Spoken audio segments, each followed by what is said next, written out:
Life, by its very nature, is a swirl of unpredictability.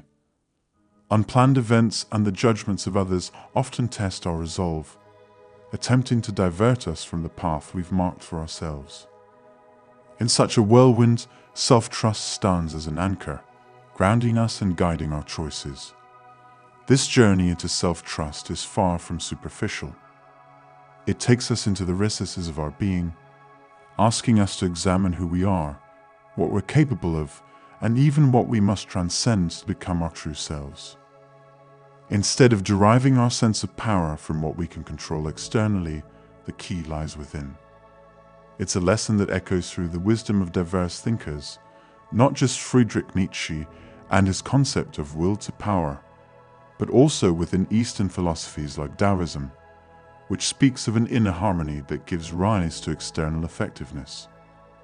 Nietzsche, a philosopher of deep insights, argued that real power doesn't lie in ruling over others but in mastering oneself. In his view, trust in oneself isn't just an act of faith, but an embrace of one's intrinsic abilities and latent potentials. To do so is to commit to a journey toward personal transformation and growth, breaking free from our self-imposed limitations. To shift the lens a little, let's look to nature for inspiration. Consider a tree growing in a dense forest. The tree doesn't question its own worth or capability. It simply grows, stretching upward to touch the sky, while simultaneously rooting itself deeper into the earth. Despite the unpredictable storms and changing seasons, the tree trusts in its innate ability to adapt and thrive. It doesn't need to dominate the forest to validate its existence. It stands tall, secure in its unique place in the ecosystem. Similarly, our lives can be compared to that of a tree in a forest full of challenges and opportunities. Just as the tree relies on its inner biology to adapt and grow, we too must lean into our internal wisdom to navigate life's complexities. This isn't about disregarding external advice or feedback. Rather, it's about knowing when to listen to the world and when to listen to that inner voice whispering wisdoms only we can hear. It's about striking a balance between learning from the world and trusting your own insights. Think of yourself as a seasoned hiker on an unpredictable trail. Each step you take is informed by your acquired skills, your inner compass of values, and your trust in your own judgment.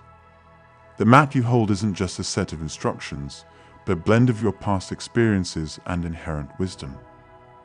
There may be others on the trail. Some may offer advice, shortcuts, or even try to lead you astray.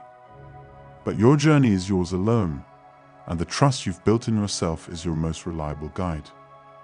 Life is full of twists and turns, ups and downs. Trusting yourself can sometimes feel like learning to walk for the first time. It's like being a kid on a bike with no training wheels. At first, you're wobbly, unsure, and a little scared.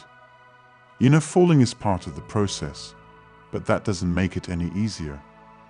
You push off, go a little, maybe fall. You get back up, adjust, and try again. Each time you climb back on that bike, you're choosing to trust yourself. You're saying that even if you tumble, you can handle it and learn from it. Mistakes and setbacks, sure, they're there. But they're not roadblocks. They're more like bumps in the road that make the ride more interesting. In a world full of noise, people telling you what to do, how to think, or what to feel, finding your own voice is like being a bird among a flock, but choosing to fly your own route. Imagine being that lone bird who decides to break away from the flock for a bit, just to see what's out there. The bird uses its senses, its internal compass, to explore, to find food, to survive. It listens to its own calls and songs, not just the chatter of the flock. Like that bird, trusting yourself means listening to your inner voice, your gut feelings, your own wisdom. It means knowing when to break away from the crowd to find your own way. Let's be real. Life isn't a solo journey. Friends, family, and mentors are like signposts and travel buddies on your path. They offer advice, share their own stories, and give you some company. But remember, even with a map and companions, you're the one walking your path. It's like hiking with a group, but having your own backpack to carry. Your friends can't carry your load for you. They have their own.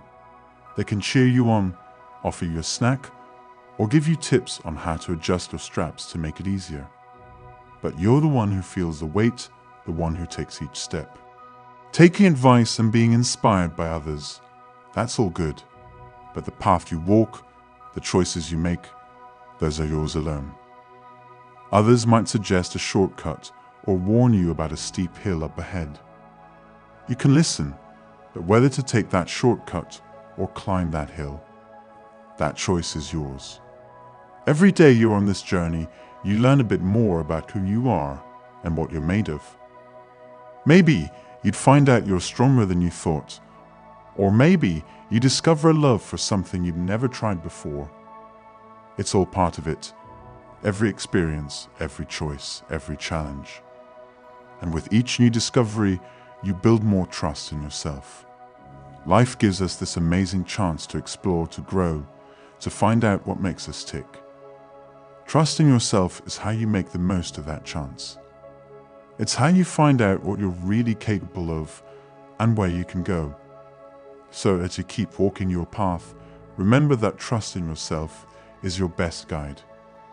It's what helps you read the signs, carry your load, and enjoy the journey. And this journey is ongoing. It doesn't end because there's always something new just around the bend. Imagine standing at a bustling crossroads, surrounded by billboards and loudspeakers, each shouting different directions and life advice. Some signs claim to know the ultimate destination, or the only path to happiness. How do you make sense of it all? How do you choose your direction? In this ocean of voices, learning to trust yourself can be like becoming a detective in your own life story, equipped with curiosity, skepticism, and a magnifying glass. Everyone has an opinion. Everyone claims they found the way. It's like being at a potluck where each guest swears their dish is the tastiest. You might sample each one, but the best dish for you isn't necessarily the most popular or the most talked about. It's the one that agrees with your palate, the one that satisfies your unique hunger. So you learn to taste test life's offerings, to nibble here and there, but never devour anything whole just because someone claims it's the ultimate dish. Trust isn't about following others blindly. It's about your own internal vetting process. Consider a miner who sifts through tons of dirt and rock in search of gold. They don't take every shiny object at face value. They use their tools and knowledge to test each find, to determine its true worth. Similarly, trust involves subjecting beliefs, advice, and ultimate truths to the scrutiny of your own life experience and wisdom. Don't just accept the shiny bits. Test them, weigh them, and see if they're actually gold. If life is a grand theater, then doubt is the critic that helps you refine your act. Let it challenge you, spur you to dig deeper into your beliefs and attitudes. Imagine you're a gardener and doubt is your tool for aerating the soil, loosening it up so new seeds can sprout. Use it to break the surface, to allow new thoughts to emerge and flourish. The dirt may get under your nails, and you might break a sweat. But the act of turning the soil makes it fertile ground for something real to grow. Life isn't a sprint. It's more like a treasure hunt. The goal isn't just to reach an endpoint, but to gather valuable experiences along the way. Think about children building sandcastles. They don't just revel in the finished product. They find joy in the act of filling pails with sand, turning them over, carving out moats. They learn from each wave that erodes their work and each castle that stands. In a similar vein, your journey towards self-trust isn't only about finding the truth or reaching some end goal. It's also about the skills you hone, the insights you gain, and the person you become while you're searching. Why look outward when the most valuable treasure map is imprinted in your own soul? Picture yourself as a cartographer, charting out the geography of your inner world. It's not about replicating someone else's map or taking a pre-trodden path. It's about using your internal compass to draw your own borders, rivers, and landmarks. Your map won't look like anyone else's because your terrain is uniquely yours. But to chart it accurately, you have to travel through it to understand its peaks and valleys. And each step you take in this internal exploration helps you trust yourself a bit more. Your map won't be free of erasures or redrawn lines, but it'll be an authentic representation of you. And the only way to draft this unique map is to keep questioning, keep exploring, and most importantly, to keep trusting yourself. Imagine you're in a crowded cafe, people chatting, music blaring, and espresso machines hissing. It's a lively scene, but you're trying to focus on a soft melody that's playing in the background. Amidst all the commotion, you try to tune into that quiet music because it speaks to your soul. Your intuition, your inner voice, is a lot like that soft melody, often drowned out by the loudness of external influences and opinions. When the world becomes too loud, it's crucial to retreat into a quiet room, a sanctuary within your soul. Like entering a dim-lit library, you'd find solace in stillness, enabling you to hear the whispers of your inner voice. Think about fishermen who rise before the dawn, sailing out into the silent waters. The quiet helps them focus, notice the ripples, the subtle signs that lead them to a good catch. That's what the quiet room within you is for, making sense of the subtle cues and nudges that daily life clouds. We learn to trust this soft-spoken guide through a cycle of listening, acting, and evaluating. Imagine you're learning to cook without a recipe. At first, you cautiously combine ingredients, paying close attention to smells, textures, and flavors. Sometimes the dish flops, but sometimes you stumble upon a delightful combination. Each attempt is a lesson that helps refine your culinary intuition. Similarly, each time you heed your inner voice, you learn more about its reliability, gradually distinguishing it from the noise of doubt or fear. In a world rife with self-proclaimed experts, trusting your intuition becomes an act of courage. Take farmers' markets, for example. Each vendor hawks their produce as the freshest, juiciest, or most organic. But a discerning customer knows how to pick up a fruit, feel its texture, and smell its scent to assess its quality.